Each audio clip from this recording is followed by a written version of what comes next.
Hey everyone, welcome to my channel and this series of videos I'm going to continue making on de-pathologizing our children. It is of the utmost importance that we understand the reasons why our children are behaving and developing in certain ways.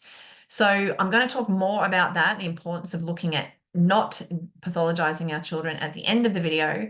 First, I'm going to get straight into children who put up a stink enough that we cancel our plans or we let go of friendships. It might be children who are very tricky before we go leave the house and we can't get out of the house, or it might be children who embarrass us and put on such a stink or whatever happens out and about that we have to come back home. Now, we can easily pathologize our children to say they're the tricky ones, they're the ones that are, ruining our plans for myself or the rest of the family. But we have to come back to why are they doing this? Now, I'm going to talk about two important things. I've written them down to keep me on track. The first thing is to look at to look from your angle as the mum, when your child is giving you what I call red lights, there's not a good flow here in going forward, about the place and the people that you're going to be hanging out with or you are hanging out with. Us women, particularly, are so good at putting our own feelings aside to have friends, to have people around us, to keep things going how our husband wants us to, like I'm taking my child to the sport that my husband wants them to play, to keep it all happy.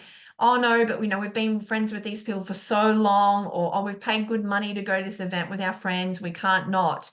We put our own feelings aside about how do we honestly feel about going to that place or to hang out with those people on that day. So it could be different any day. Now, your child is basically the barometer to say, no, not feeling good, not right, not right, not right.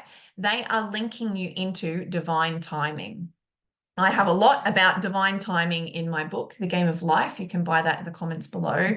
But the main part is it's taking you to what wants to be, not what your monkey mind would like it to be, thinks it should be, believes it should be, wants it to be for someone else, what wants to play out that day.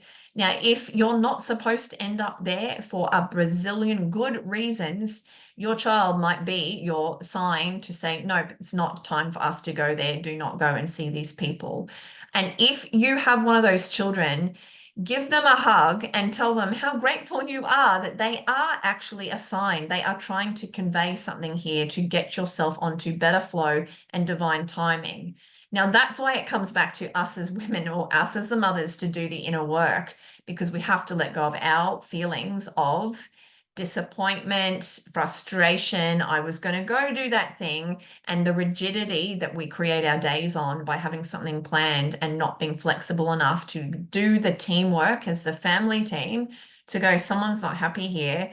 We better tune into that and listen to that. We are all feeling. Now, I hear you saying, well, what about my feelings? What if I want to go? What I will say is if you've got a child that's loud and clear, giving you big negative feelings about going, re-look at yourself first, because generally we are more conditioned to put our feelings aside than our children are. And there is something to be seen about why your child doesn't want to go. Now, if you ask them, sometimes they're not going to have a great answer because they're literally just sensing it, like a dog, just sensing this doesn't feel good or those people don't feel right to me. If you make them say words, they're gonna say something, and it may not be anything that makes sense. So you virtually are being called to tune into your child and to tune into the whole situation, to zoom out and curiously look at it to go, I wonder why we're not supposed to go today, or wonder why we're getting given grief. What if this place wasn't as good as I was thinking? What if these people weren't so aligned as I thought that they were? Now, I'm just going to quickly mention the word like-minded here. It's a big buzzword in women getting together with like-minded people, but what I'm going to say is most women are actually not like-minded. We're all so individual. There's only so many of us that are actual matches.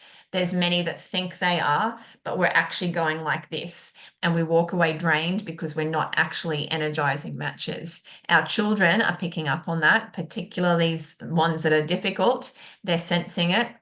and they're giving you the outward sign. Guaranteed your other child or children are also feeling it, but they have been learned to, oh, I just keep that to myself, or mum tells us what to do. Mum runs the show, so I don't speak up. So they've actually got less voice than the child that's going to say, nope, I don't care how much grief you throw at me. This is my path, is to be the whistleblower of the family, to say, nah, we're not on divine timing here. So after that being all said, the more you can go and relook at your child in that light, and to literally say out loud, to consciously thank them for being that person, even though it's a difficult job, I guarantee you'll get more heart connection with them, which is what everyone wants, essentially. The other thing is that these children are literally making sure we let go of friendships, we let go of activities, homeschooling groups, sports, anything that's not aligned, because this is the time for so many women to come to what I'm calling cocoon time. We're having less time out there, more time. What am I going to do with myself and my children? I've got less on, therefore I'm going to start feeling more. And this stuff starts to come up within us because we aren't so busy and putting on the face and keeping ourselves so distracted from what's going inside. And your path is going to make sure that you start to have more of this cocoon time. So you will feel this stuff, whether you like it or not. And your child is going to make you feel it, if you're not listening to them, whatnot, that you're going to start to get angry with their feelings coming up anyway. So they are also reflecting this stuff that's within you. And that's where I say, first thing, have the tantrums about, I wanted to go to that thing, or I thought that I did, or I've organized that, or what about my other children, or what are we going to do with no friends? And that's a massive thing to think about. Oh, what are we going to end up being alone here?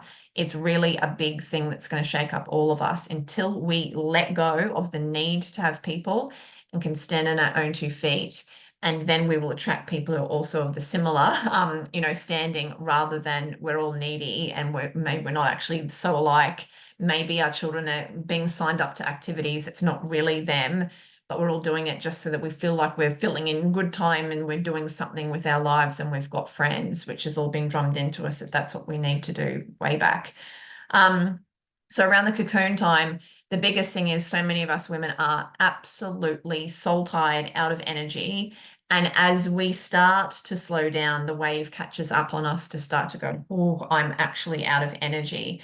And so once you start to move into that part, you start to actually realize your child's doing you a favor to say, I don't really want to go. And so that you are free to go, okay, let's take things a little bit more chilled. Now, it brings up a whole other topic about, well, what about my other child that wanted to go? That's a separate talk. But the first thing is looking at this difficult child in a different light and coming back to this to start to feel inwards, having the tantrums that I wanted to go and I thought we should and we need to, without taking it out on your child and actually feeling that stuff for yourself.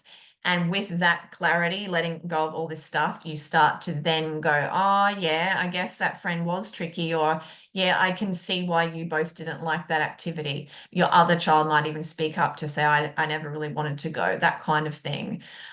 So that's your 2 main points, is to look at the people and the places, are they actually aligning, and to look at what you're being called to instead is this cocoon time.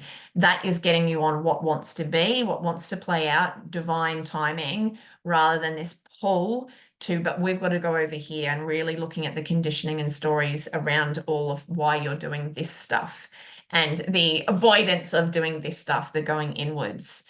And of course, being at home more with your children, if you're not going out, yeah, it's going to bring up more fires as well, just by being, let's say, all cooped up inside for a week when it's raining. You're naturally going to have more stuff come up, but that's the point. The point is for us to let this stuff come up rather than just marching on and filling our children's days with stuff where they're actually not so resonant, and neither are we.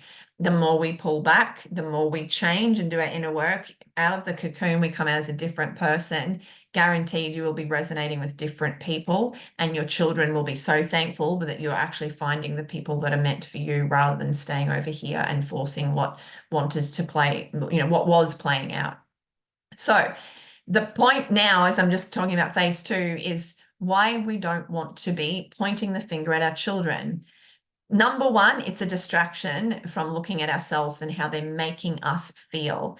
Now, the game of life is, this is all in my book, that you are it everyone else in your reality, your family, your friends, postman, everyone is an actor in your reality. Now, those actors are going to keep on making you feel something. So if we are going out and making the problem about our child, it tends to not just be, oh, they're a difficult child. It might be, I need to go find someone to help us with that. I need to go have a rant to a friend about that. You know, taking actions on the problem rather than coming back to here first. And when you have really sat with what this actor is bringing up for you, and that's another whole piece of work. We do it in my 6-month journey in the new woman. You can find out more on my website. Then you start to realize what these actors are actually asking you to look at and to feel through and to tick off on your soul path rather than going externally, which is all old conditioning. It's now, no, the new way is flipping that to coming inwards here and to do your path from the energetic law of you are it. So every time someone's giving you grief in your family or out and about, there's something to be seen on the inside. And if we are doing any type of diagnosing them, taken to any professional, including any spiritual person, energetic reader, it's going externally.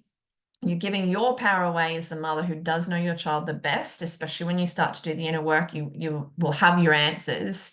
You're also showing your child to go and seek externally. You're also then putting the energy, whether you like it or not, that they are the problem. And this is what generationally continues this cycle of the child growing up, well, I'm the problem, I was the difficult one, as opposed to I was the whistleblower in the family. And I'm really, proud of myself for that, that I can go out and say, nope, something's not feeling right. And I'm going to stand there until everyone, takes a good look.